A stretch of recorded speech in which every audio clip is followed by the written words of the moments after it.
7400-ലധികം ചതുരശ്ര അടിയിൽ നിർമ്മാണം പൂർത്തീകരിച്ച കല്ലടിക്കോട് പോലീസ് സ്റ്റേഷൻ ഉദ്ഘാടനം മുഖ്യമന്ത്രി പിണറായി വിജയൻ ഓൺലൈനായി നിർവഹിച്ചു. ആധുനിക രീതിയിലുള്ള ഓഫീസ് മുറികളും വിശ്രമ മുറികളും സ്ത്രീ, പുരുഷ, ട്രാൻസ്ജെൻഡർ എന്നിവർക്ക് പ്രത്യേകം സെല്ലുകളും ഇവിടെയുണ്ട്. MLA കെ ശാന്തകുമാരി ചടങ്ങിൽ അധ്യക്ഷത വഹിച്ചു.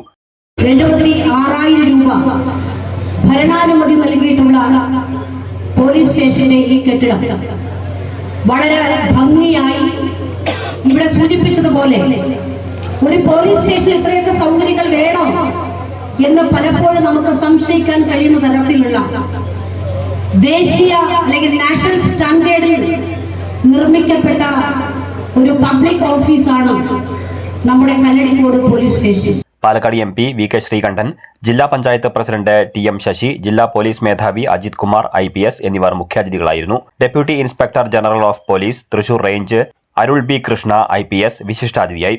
കരിമ്പ, തച്ചമ്പാറ, കാരാകുർശി പഞ്ചായത്ത് പ്രസിഡന്റുമാരായ ശ്രീലത, മേരി ജോസഫ്, നിയാസ് നാലകത്ത് തുടങ്ങി മറ്റു ജനപ്രതിനിധികളും വിവിധ രാഷ്ട്രീയ പാർട്ടി നേതാക്കളും ചടങ്ങിൽ പങ്കെടുത്തു.